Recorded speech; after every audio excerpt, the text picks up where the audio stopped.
రాజులకు రాజు ప్రభులో ప్రభు అయిన యేసుక్రీస్తు నామంన మీకు శుభములు. ఈరోజు దేవుడు మనకు అనుగ్రహించిన వాక్య ధ్యానము ప్రవక్త అయిన యెషయా గ్రంథము 55వ అధ్యాయము 7వ వచనము. భక్తిహీనులు తమ మార్గమును విడవవలెను, దుష్టులు తమ తలంపులను మానవలెను.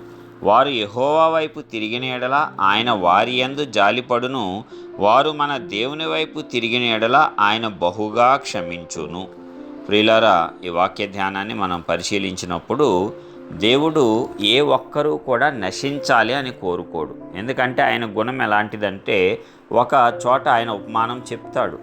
100 గొర్రెలు ఉంటే ఒక్కటి తప్పిపోతే 99టిని విడిచిపెట్టి ఆ ఒక్కదాని కోసము వెతికేటువంటి గొప్ప గొర్రెల కాపరి యేసయ్య. కాబట్టి ఏ దుష్టుడు కూడా నశించుట ఆయనకి ఇష్టం కాదు.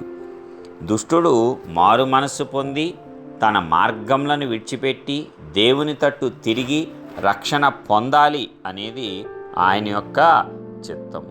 కాబట్టి ఏ భక్తిహీనుడైనా సరే అదే భక్తిహీన మార్గంలో ప్రయాణిస్తూ తుదకు నరకాన్ని చేరుకొనుట అనేది దేవునికి ఇష్టము లేదు. కాబట్టి వారు మారాలని దేవుడు కోరుకుంటున్నాడు.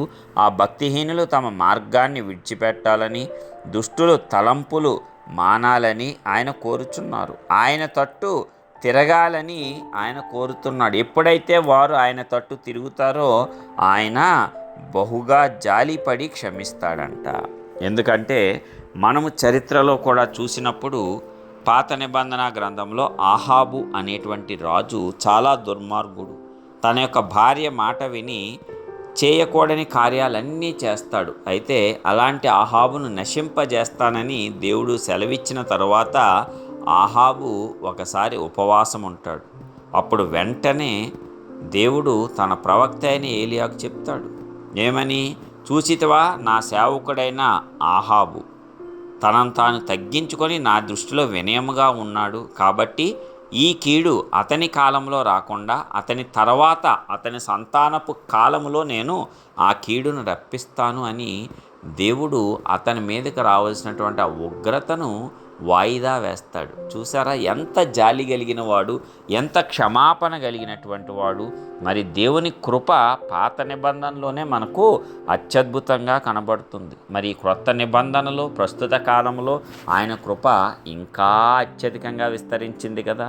కాబట్టి పాపము ఎక్కడ విస్తరిస్తుందో అక్కడ కృప అత్యధికంగా విస్తరించి ఆ పాపమును ఏం చేస్తుందంట? మృంగివేస్తుందంట. కాబట్టి ఆ కృపను మనమందరము కూడా పొందుకోవాలి. అందుకే భక్తిహీనులు తమ మార్గాన్ని విడిచిపెట్టాలి, దుష్టులు తమ తలంపులను మానివేయాలి. యెహోవా వైపు తిరిగితే ఆయన వారి యందు జాలి పడతాడు, మరి దేవుని వైపు తిరిగితే ఆయన బహుగా క్షమిస్తాడంట. అది క్షమించే దేవుడు, జాలిపడే దేవుడు. మాటి మాటికి కోపపడేవాడు కాదు. కోపిస్తాడు, శిక్షిస్తాడు, కానీ తండ్రి లాంటి ప్రేమను చూపిస్తాడు. మరి బిడ్డలు అన్యాయమైపోవటం తండ్రికి ఇష్టం ఉండదు కదా. నయానో భయాన్నో వారిని సరైన దారిలో పెట్టుట తండ్రి యొక్క బాధ్యత. కాబట్టి ఆ బాధ్యతనే ఆయన నిర్వర్తిస్తాడు. అందుకే మనము దుష్టుల్ని చూచి తృణీకరించకూడదు, విసర్జించకూడదు. వారి నిమిత్తం మనం ప్రార్థన చేయాలి.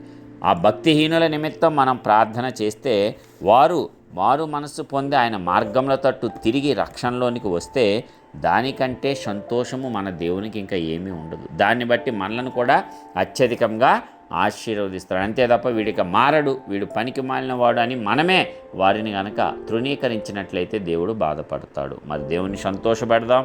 భక్తిహీనుల నిమిత్తం కూడా ప్రార్థన చేసి వారిని రక్షణ మార్గంలోనికి నడిపిద్దాం. ప్రార్థించుకుందాం. కృపా సత్య సంపూర్ణుడా, స్తుతులకు పాత్రుడైన గొప్ప దేవ, ప్రియ పరలోకపు తండ్రి, మీ ఘనమైన శ్రేష్టమైన నామానికి వందనాలు. అద్భుత రీతిలో ఇప్పటివరకు కాపాడి రక్షించినందుకు మీకే వందనాలు చెల్లిస్తున్నాం. సమస్త విషయాల్లో ఆదరణిచ్చి నెమ్మదినిచ్చి కాపాడండి.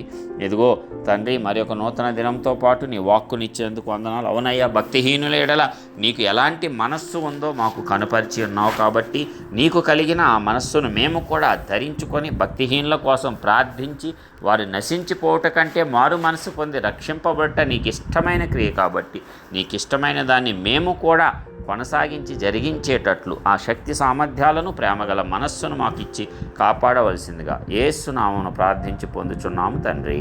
ఆమేన్.